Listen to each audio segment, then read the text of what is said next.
than the total number who died in the Vietnam War. Maryland has 20,849 confirmed cases of COVID-19, and 985 Marylanders have lost their lives to this deadly virus. A total of 4,402 Marylanders have been hospitalized. 1,610 patients are currently hospitalized, including 586 who are in intensive care.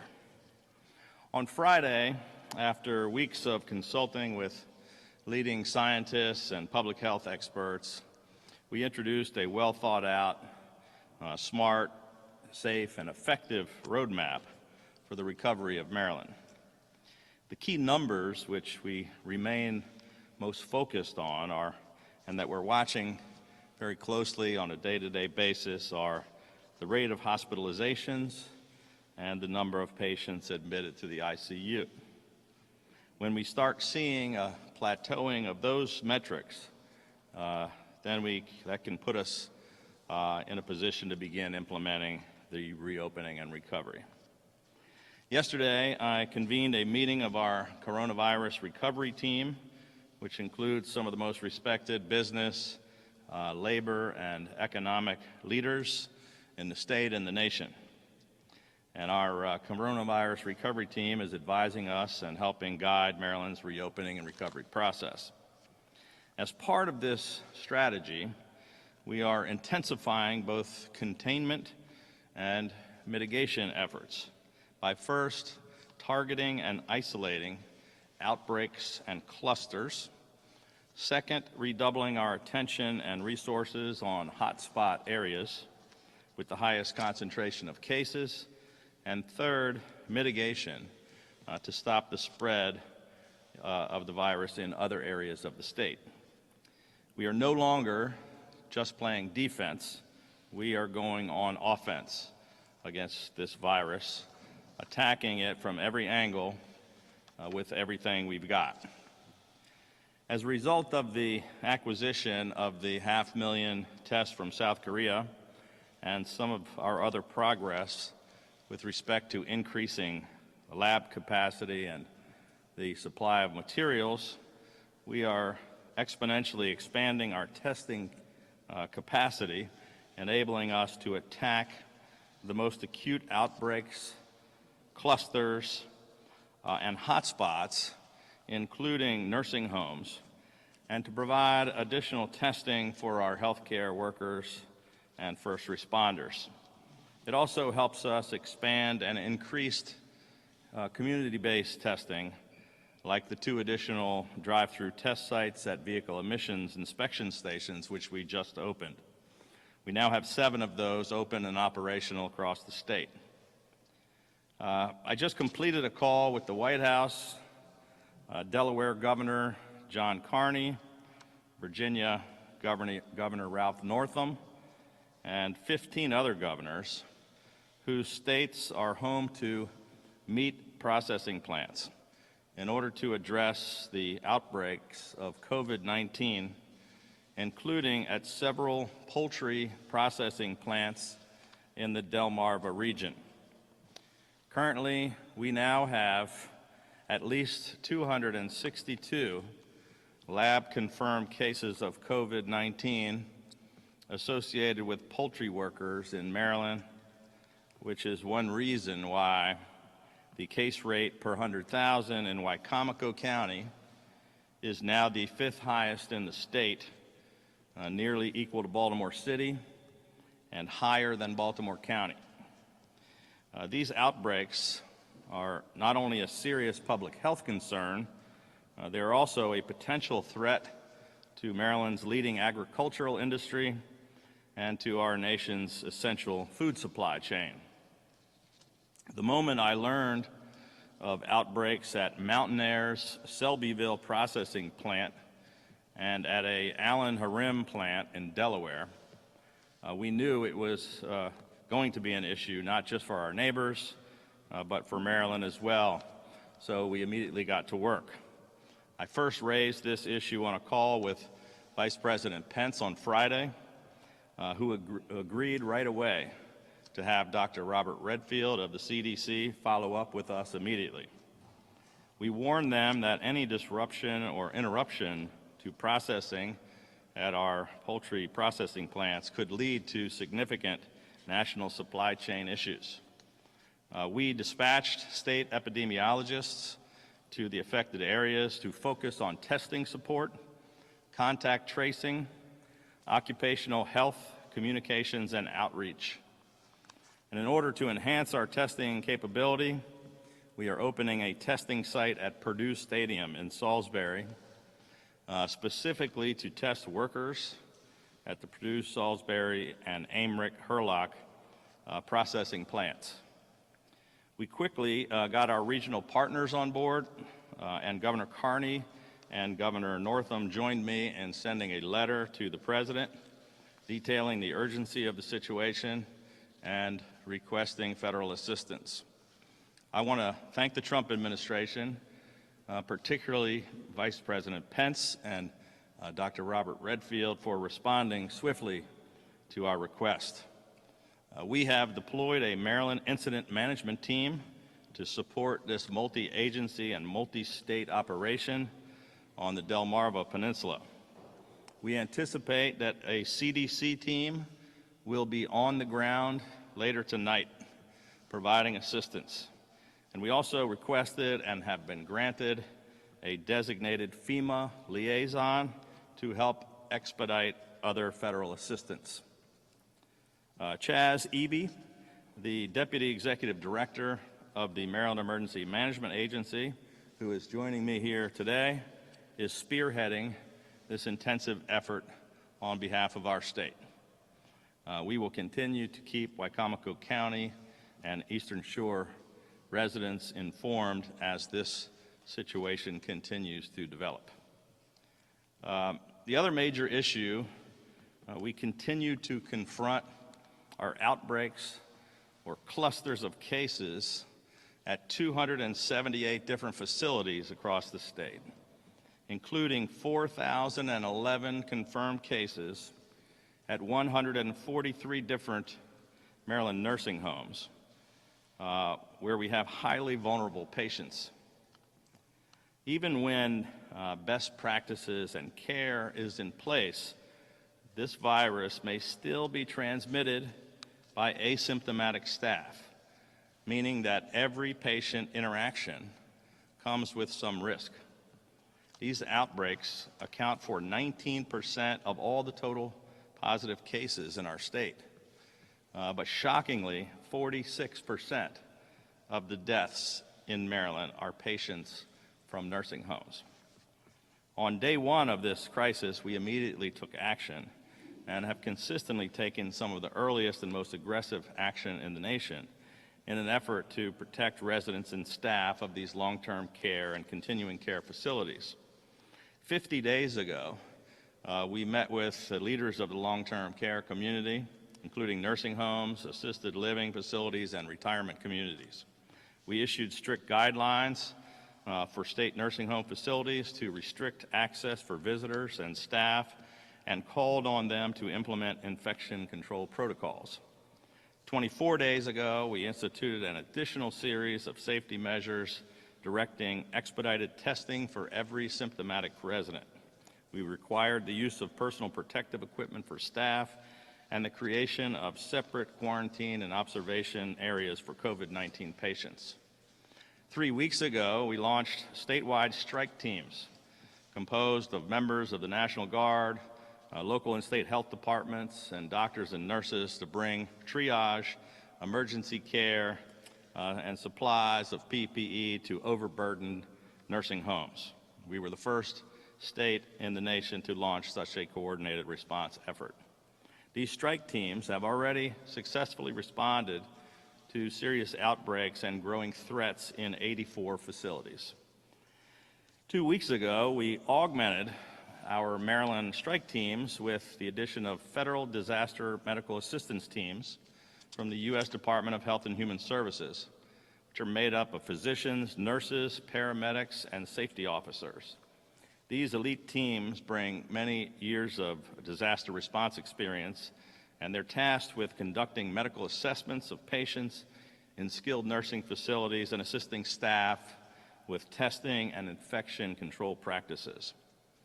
Earlier this week, I pushed for even more transparency by directing the Maryland Department of Health to publish any and all available data related to nursing homes and assisted living facilities.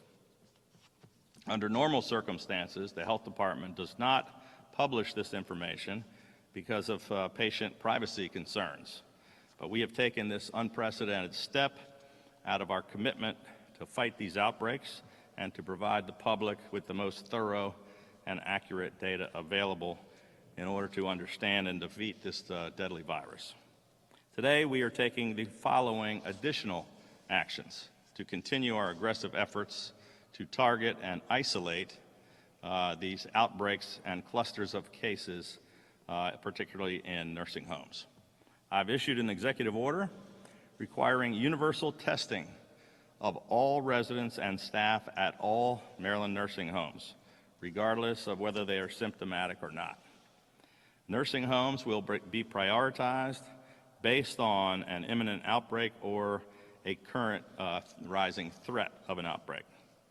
Under this executive order, it will now be mandatory for all facilities to fully comply and cooperate with the strike teams which are deployed by the state. In addition, the executive order requires nursing homes to have a physician, nurse practitioner, physician's assistant, or registered nurse evaluate all residents on a daily basis. With our expanded universal testing, we should expect to see the number of positive cases significantly rise among both nursing home residents and staff. Any staff who test positive will be immediately discharged into isolation. And we're requiring all these facilities to develop emergency surge staffing plans to ensure continuity of care in the event of an outbreak. To aid them in this effort, today I am announcing that we are also supplementing our strike teams with newly created bridge teams, which will provide emergency clinical staffing to nursing homes that are experiencing a crisis. Each bridge team is composed of a registered nurse and 5 to 7 aides, sufficient to care for up to 100 nursing home residents per shift. These new bridge teams include 260 registered nurses and aides who have been contracted with the Maryland Department of Health through an arrangement with Allegis and the Maryland Hospital Association. These team members are all fully vetted and are ready to be immediately deployed statewide and are capable of providing 24-hour coverage for nursing homes in crisis. This executive order also requires nursing home facilities to provide regular informational updates to their residents, resident representatives, and staff regarding COVID-19 infections. I mean, it is heart-wrenching enough that families can't visit their loved ones, but it's even worse when they can't get information about what is happening inside these facilities. Nursing homes will be required to keep families informed on a regular basis. While we know that the vast majority of nursing home operators are committed to providing quality care for their residents, we are increasingly concerned and, quite frankly, outraged that a few operators are not complying with directives from the state. And so today, we are appointing Colonel Eric Alali, the state surgeon of the Maryland National Guard, who is up here with me today, to serve as an emergency safety and compliance officer for Maryland nursing homes. He will be charged with directing a multi-agency team to ensure compliance with state law. We have been and will continue to take aggressive actions to address the spread of COVID-19 in Maryland nursing homes.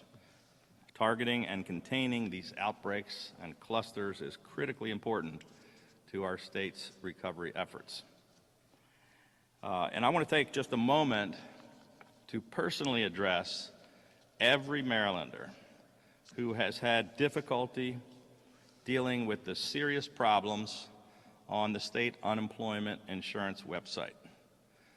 With all of the economic struggles that people are already going through, they should not have to worry about getting the resources that they need and that they deserve. Since the launch of this new website 5 days ago, more than 245,000 accounts have been activated, and over 100,000 new claims have been filed. We have handled more claims in Maryland just in a short period of time than we did all during the entire year of 2019. This surge in claims is unprecedented, and every single state in America is struggling to keep up with this volume. I mean, the good news is that Maryland is now successfully handling an average of 33 new accounts every single minute, and an average of 780 claims are successfully filed every hour. But while we have been able to handle this volume better than many other states in the country, it is simply not good enough. The IT contractor who developed this site and the Department of Labor have fallen short of the high standards that we have set. And the people of Maryland deserve better, and the buck stops with me. So I am going to make sure that they do and that we do whatever it takes to get this straight so that every single Marylander gets every single penny of financial assistance that they deserve. Lastly, today, during this pandemic, our healthcare workers, including our doctors, nurses, EMTs, and first responders, have proven themselves to be not just essential workers, but frontline heroes, from managing a virus that can spread without symptoms to dealing with shortages in protective equipment while saving people's lives, and often while being forced to isolate themselves from their loved ones. The challenges that these heroes face are immense, unprecedented, and truly inspiring. As a way for all of us to show them our appreciation and to honor them for their incredible service to our state, I am issuing a proclamation declaring this Saturday, May 2nd, as Healthcare Heroes Day in the state of Maryland. On Saturday night, we will light up this State House dome blue. We will be lighting up Camden Yards blue and the M&T Bank Stadium blue. And we are going to have a flyover of the Navy's Blue Angels and the Army's Thunderbirds. And we're going to be asking all Marylanders to join us in lighting up the state of Maryland blue to show our immense gratitude to these men and women who truly are the definition of Maryland strong. And may God bless each and every one of these heroes. With that, I'd be happy to take some questions.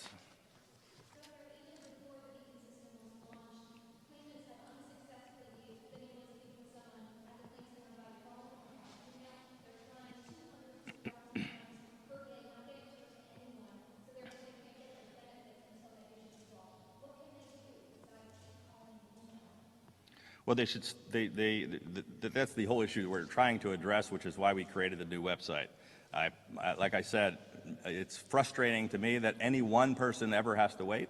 I just gave you the statistics about the hundreds of people that have filed just over a very short period of time. The system is not able to handle it. The federal system's not able to handle it. No state in America has handled it. I think the Florida system, they just shut it down completely. A number of states have stopped trying to process them. Ours is still running.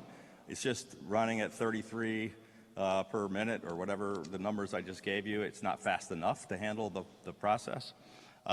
Waiting on the phone is why we created this brand new website. These are brand new benefits. They just came up with this a week ago. They didn't used to have these benefits for people that were not W-2 employees. There never was a website in America to support this. We created a brand new one. We were one of the first states in the country to do it. It's not good enough, but it is better than waiting for days on the phone and never having it answered because we got 40,000 calls coming in at the same time. Some people, hundreds of people are being helped, but some of them are not getting the help fast enough, which is why we're working around the clock. They've hired hundreds of people to try to get it fixed. It frustrates the heck out of me, just like it does all those folks. But I'm happy for the people who have gotten served, and I'm really angry that the other people have not. We're going to continue to try to work until it gets fixed. But it's working a lot better than most.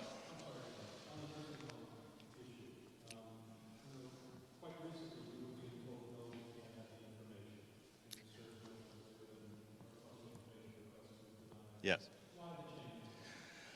So as soon as I heard that you were being denied, I told them to release it immediately, which took a day to get it done, 24 hours. But as I understand it, there are logical reasons why they were not providing the information, and most states were not providing the information. They just started to a few days earlier.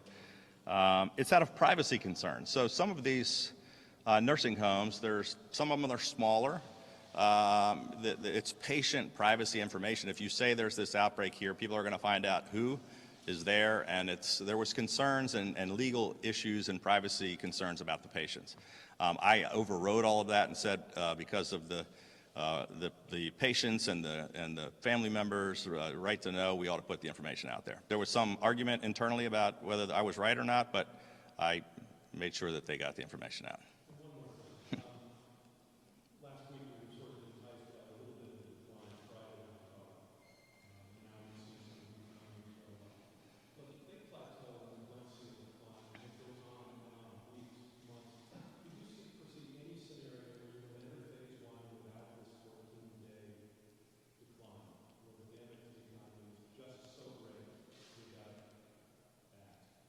So the plan that we laid out last week did not talk about a 14-day straight decline. That's what the president's plan called for. Most people are completely ignoring that and opening up anyway. Our plan called for 14 days of a pattern of kind of plateauing out or flattening. When we were starting to see that, we've seen a couple days go up. If it comes back down, we're not going to restart the clock. If we can start to see, if we don't continue to see a spike up, we're going to be in a good position to continue to make progress. It doesn't have to be 14 consecutive days of going down. And again, it's not on the cases. We're watching those hospitalizations and ICUs. We have some slight upticks for a day or two, but it's not shooting up. And we're still hopeful that we can level off and that we can still move forward. We said on Friday when we launched our plan, I said I was hopeful that we could start to take a look at this in early May if the numbers were looking encouraging. Next week is early May, and we're going to come back and talk with you after we've had a chance to look at those numbers into next week.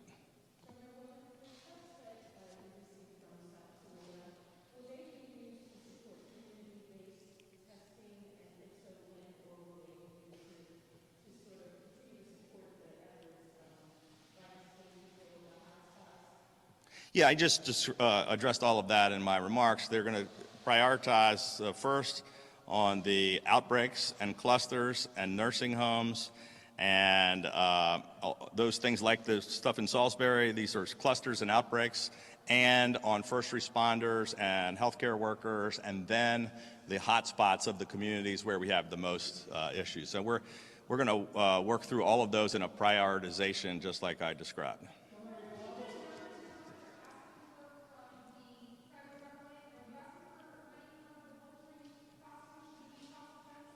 I'm sorry, I didn't follow that question.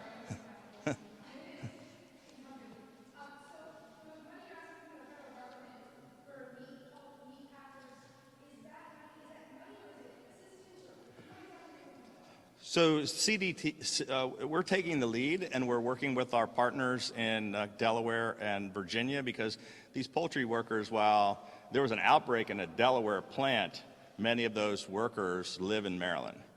And we also have the potential of infecting and having problems at our two plants in Maryland, and there are also plants in Virginia. That whole Delmarva Peninsula is interconnected. And we're all working together. All the states are working together. And CDC really is jumping in to help us with whatever assistance they possibly can. They've been extremely helpful. It's not so much money, but providing some boots on the ground and some assistance to help us with just getting control of the situation with all the. It's not about stimulus money, but I'm sure we will be looking for federal assistance, and that's why we now have the FEMA representative and the CDC representatives that'll be on the ground with us. Hogan, can you explain, you touched on how our poultry industry affects the national supply chain, can you explain what it means for the national food supply and for Maryland's economy if you can't do that? Well, so our first concern was the health and safety of all the workers that are in Maryland, and then our second concern was about all of our poultry farmers across the Eastern Shore and all the health and livelihood of this major industry in Maryland, which is our #1 agricultural product. And then the broader issue, which we had a discussion on with the 18 governors, with the vice president and the agriculture secretary and labor secretary and CDC director just before I came out to see you, was about meat industry in general. So there were pork producers and beef producers and poultry producing states on those calls with their ag secretaries and some of the state leaders and with the federal leaders talking about a breakdown in the food supply chain if we have some serious outbreaks and we can't keep those. The president yesterday issued a directive about trying to make sure we keep these plants open because we've got to feed the people in America. So our priority is to make sure we keep these workers safe and we keep those plants open so we can keep people fed.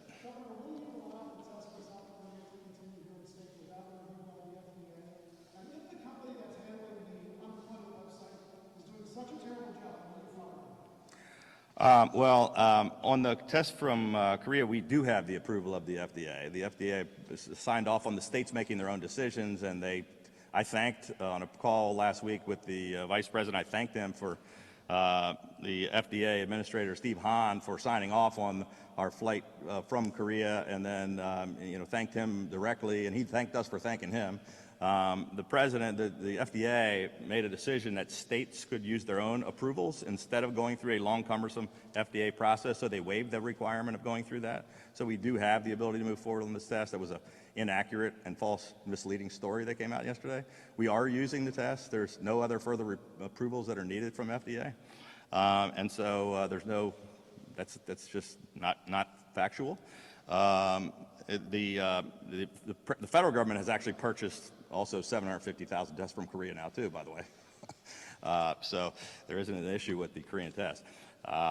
But with respect to the website, I know that there aren't very many people. Nobody's ever created one of these before. It's a brand new thing. And we're very frustrated that they haven't got it fixed. But they're working around the clock to fix it, whether it makes sense to bring in a new contractor that have to start from scratch. A couple of other states shut their entire thing down and started from scratch. They're still not open. Ours is processing, a couple of 100,000 people, even though it's slow. And I'm not sure shutting it all down and starting over is a better solution. So we're going to try to work through it.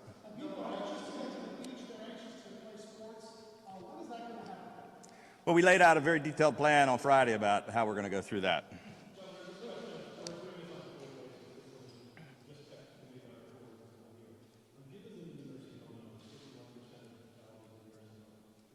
He's actually 46, but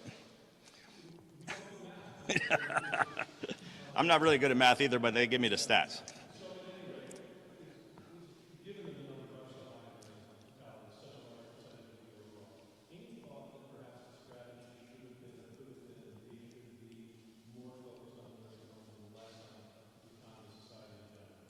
Well, that's what I announced today, that we have had a strategy that's been focused on nursing homes. Started 50 days ago. We've taken, I laid out the whole first half of my discussion was about all the actions we've taken over the past 50 days on nursing homes, and I think I laid out about 20 other things we're going to do as of today on nursing homes, but that doesn't mean we don't have issues across the rest of the state.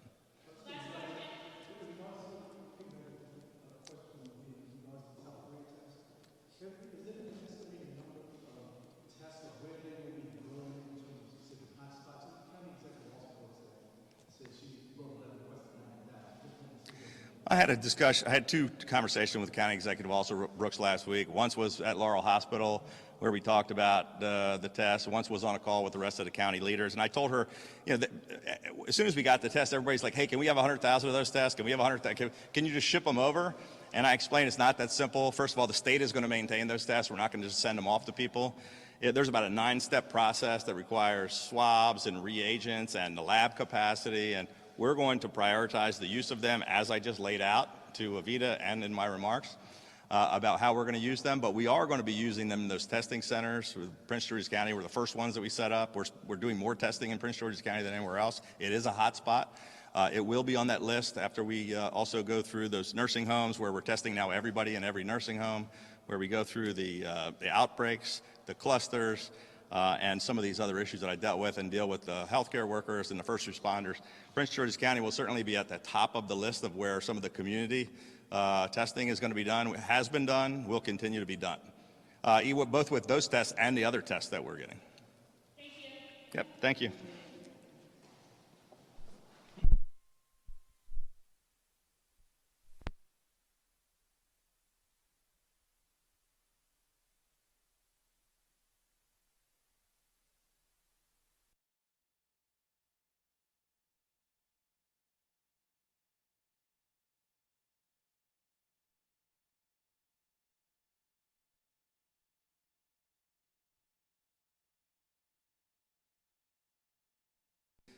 Testing is going to be done, it has been done, will continue to be done, both with those tests and the other tests that we're getting. Thank you. Yep, thank you.